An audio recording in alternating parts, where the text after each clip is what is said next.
You're coasting, you're not selling. Your job is to work around obstacles, including underwriters, including being short-staffed, including all those things. And the only person responsible for your success is you, and you're in a zero excuse environment. Hey, everybody, it's the Ridiculously People podcast with all the things. And we're doing a round table because Heath and I are all over the United States of America, but we're in the same time zone today as we record this. This is true. This is true.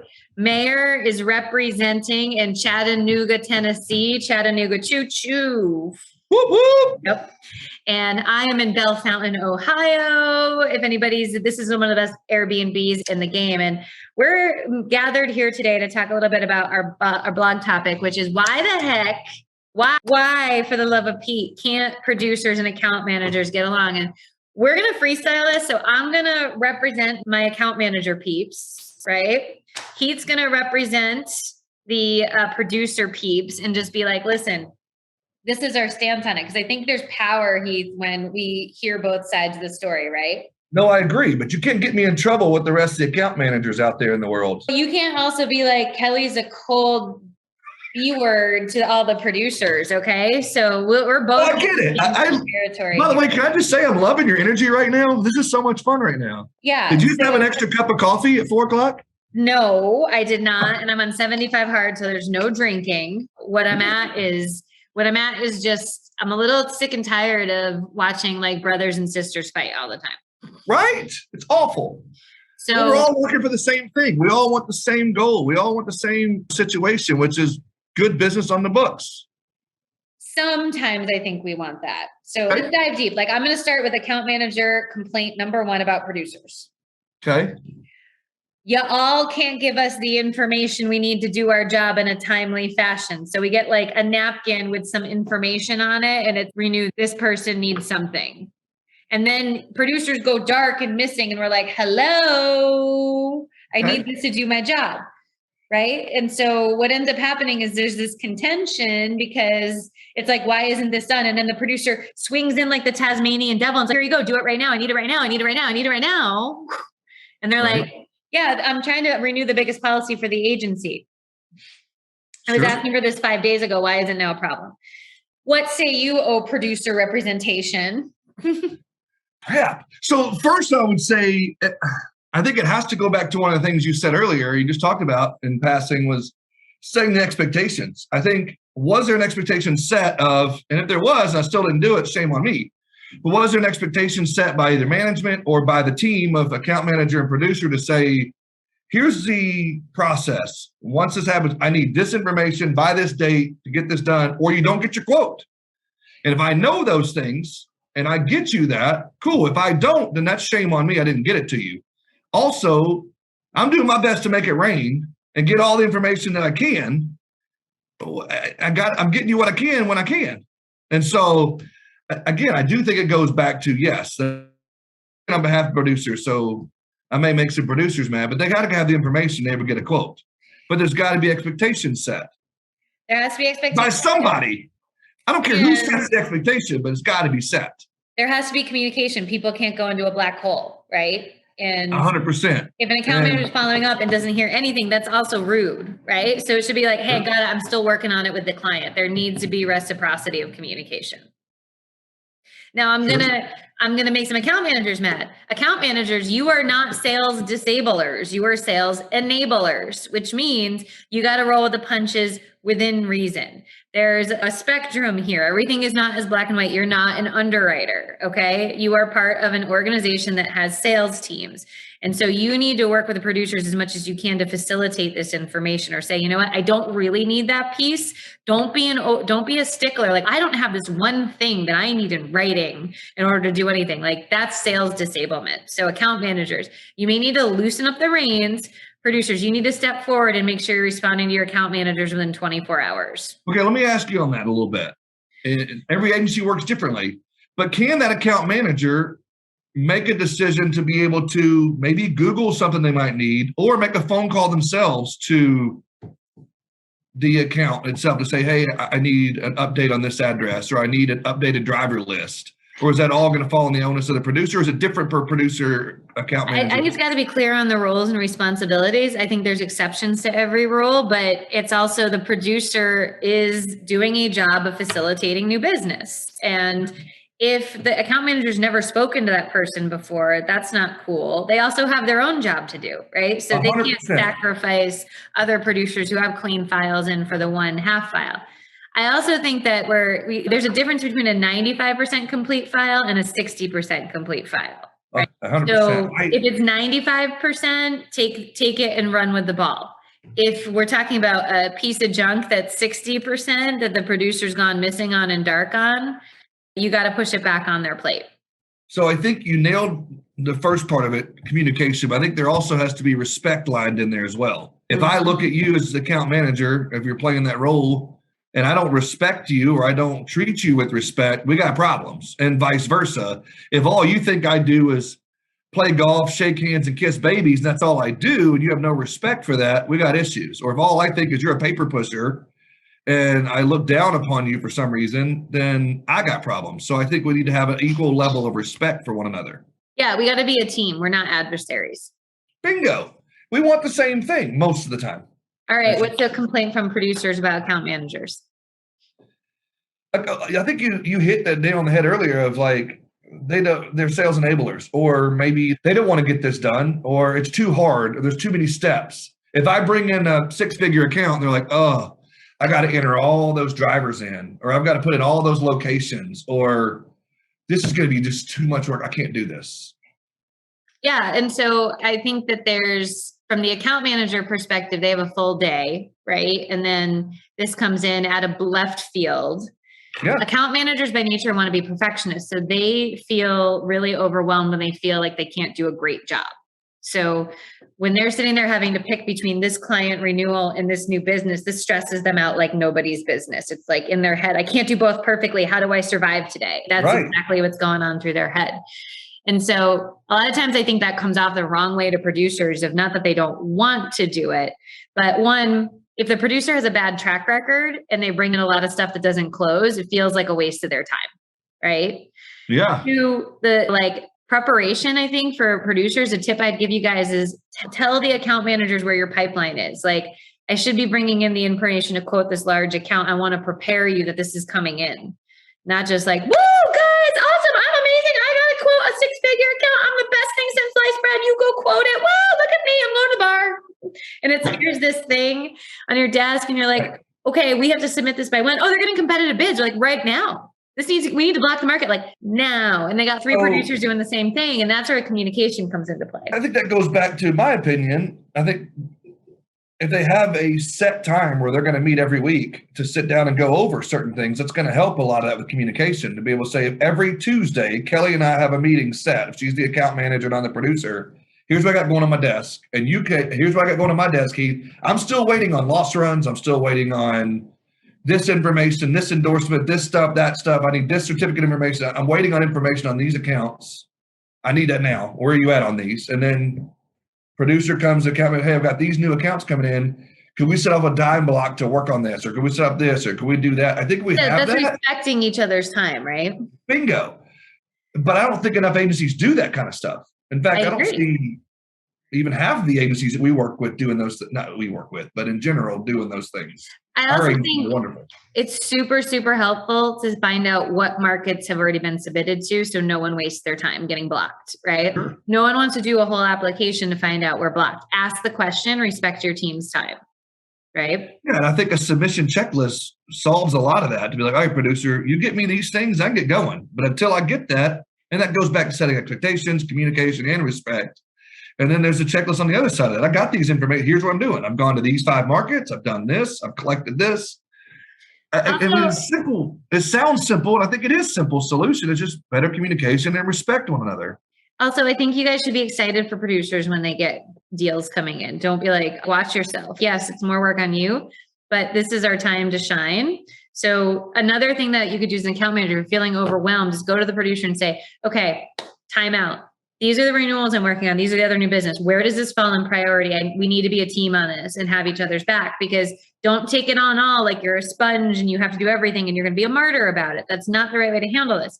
The right way to handle this is communication. Also think on the flip side of that, as a producer, we should be willing to throw some accolades and some kudos out there and recognize you wouldn't write those six figures accounts without those account managers and say, hey, thank you for what you do. Or I appreciate you. Here's a gift card to this, or here's a part of my salary on that, or commission on this. Here's this, here's that. Thank you. A bottle of wine, or on Friday. Anything.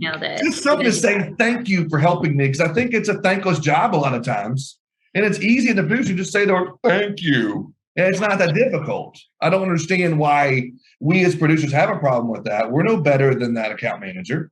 So here's another one: account manager complaint, right? A lot of times the producers and the owners are just at a more friendly relationship level, okay? Like just by nature of who they hang out with and where they are. And so there's sort of a little bit of a class system. But what I see happening a lot of times is this, and account managers have a little right to be upset about it, because they have the owners here at happy hour or on the golf course or at events.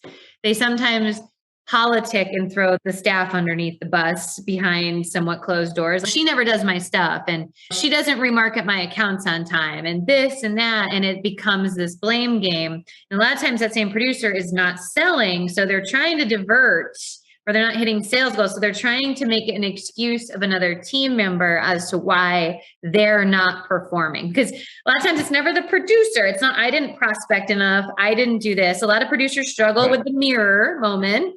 Sure. And so it's now because this and this and this underwriter, and they didn't ask the underwriter. I called the underwriter and got the exception. Why didn't they do that? And it becomes this contentious argument to shift the spotlight on their lack of production to a reason that then gets the agency owner wrapped up sometimes inappropriately in not true poor performance. Yeah, no, I hear you. And we see that. You're right. And I think, again, it has to go back to, and we discussed this in the Apex commercial course, of what those expectations are. What is your job as you get out and you prospect? What all does that look like? It can't just be getting an X date and you're done.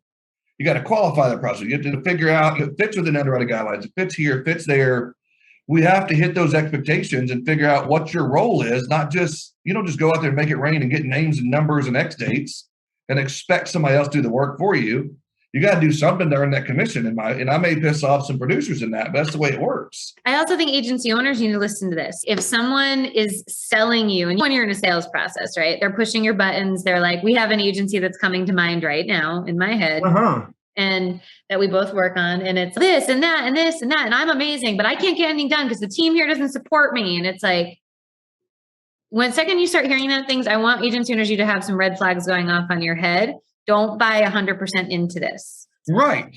Yeah, exactly. And I think you got to take a look at the behaviors of that producer too. Is that producer, like you said, running around like a Tasmanian devil at the last minute, doing that, and out playing golf during the day and doing this and doing that? Or are they truly out doing what they say they're doing? And this idea, they've got to figure out where it's coming from.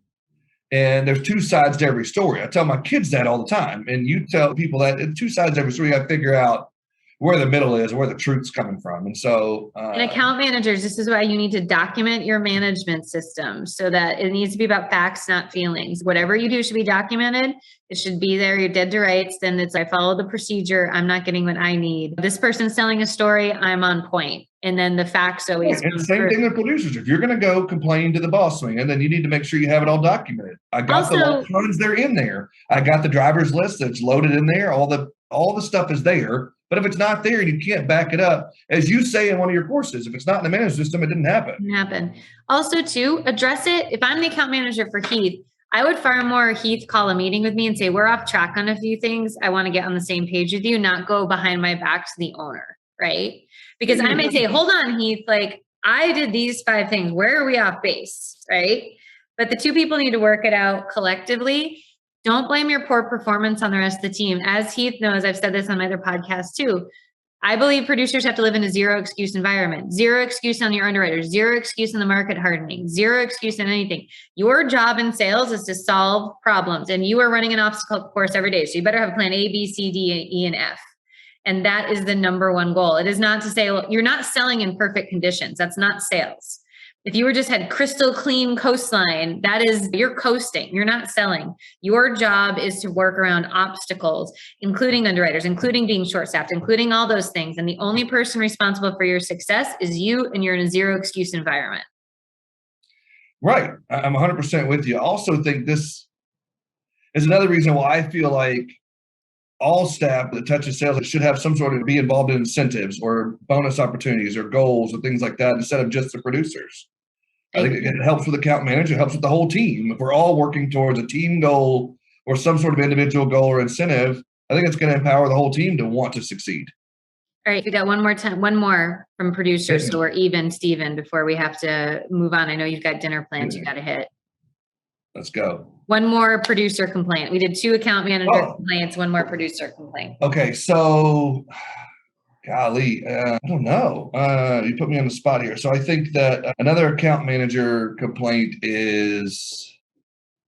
Can I throw one out if you're struggling? Yeah, please do. I'm blanking for a minute. There's a big difference in the way that account managers and producers get paid. And so I think producers, it's, I need this to eat. I need this to go home to my family. I need to see my wife with my paycheck this week. My kids need braces, whatever the scenarios are. When you're in 100% commission or mostly commission position, the stakes change dramatically than when you have the comfort of a routine paycheck. Yeah, you're exactly right. That's a good one. Go ahead. If we're all going to be good team members to each other, we need to also understand, especially for new producers, like this is really important to them paying their mortgage, right? So while maybe on the account manager side, you might be stretched thin, you might be living more paycheck to paycheck. I respect that. And that's hard, you know, or you're in a situation that's fine. You have to realize that every month that goes by, the producers have to produce, otherwise they don't get a paycheck. Right. So their excitement, anxiety, stress level, pressure is coming from the idea, like, if I can't get this closed in time, XYZ is going to be a problem. Sure. I think that goes into a little bit of a perception issue too, of like I mentioned earlier, the account managers think that the producers are just out hobnobbing and shaking hands, kissing babies and playing golf. But a lot of times, if done correctly, those activities lead to prospects or those activities lead to certain things. So it's not like we're just out goofing off. If there's a good producer, they're not leaving that golf course till they have 4 new prospects, or they're not leaving that networking event, which is, again, we cover in the new course, without having a lead or a resource or a new revenue source of some sort. So they're going to these events intentionally because you don't want to do it most of the time. The account managers or it's hard for them to do it, right? Right, because they got other situations or their job description's different. But so usually they're out there doing those things for a reason. It's not just we're playing around. Now there's some producers that do, but we can't let 1 or 2 bad apples spoil everybody. So the ones that are good, they're out there intentionally making it rain. And the reason why we're writing so much business is because of those things. So don't assume that you see the golf course or you see receipts from a bar or whatever that they're just goofing off. They're actually trying to write business. Well, and I'll just second that too. Also, just because maybe they come in at 9:30 doesn't mean that they're not working till 10, right? Or they're putting in the weekends and stuff. Yes, it is different when you have a check-in, check-out job. And sometimes you long for that flexibility to do more of those things, but it comes with a cost as well of I'm doing those things to provide for my family. And so I just want everybody to understand that while we get paid differently, this also means that the account managers can do this and renew accounts and give great service without the pressure of production. But this also means that this team has to produce. And I think that the major goal is going to be that at the end of the day, we're all here to support each other, which means producers also get paid on renewals and they need to help support the renewal process too. Yep. And I'll leave you guys with this because I know Heath has to head to dinner. Producers, this also does not mean being price sensitive at renewal and making everything about price. I've seen more than my fair share of producers say, shop everything. Are you kidding me? Shop everything because you want to see if there's something out there better, or if they call or if they bump in, you don't want to be caught with your pants down. That would a bad mentality and what a waste of time. What a waste of time for your account management team that could be doing other things. So 100%. You shop because it's the right thing to do, and you've had a conversation first about price. You do not. And you have a plan behind it, exactly. not just We're gonna do it every year. Can you just shop all these because I want to see what the rates are. So I'll call the people when I see what the rates are. No, that's a huge waste of time. And then you're going to get burned because they can't focus on new business. So 100%. Our major goal is buy the commercial course. It's ready July 15th through July 31st. You can get it for half off if you want to buy it outright, or subscribe to our school, get that in all of our other courses. Or after that, it's almost $1,000. That's how good Heath is. So make sure you watch out for that stuff, but check it out. Heath, it's been a pleasure. Go to dinner in Chattanooga. Oh, yeah. I'm going to hop on with Lewis, our data analyst, and we'll work with him for a minute. But we hope you guys have enjoyed this. And producers and account managers, stop being brothers and sisters. Go get along, okay? That's right. Bye, everybody. Bye-bye.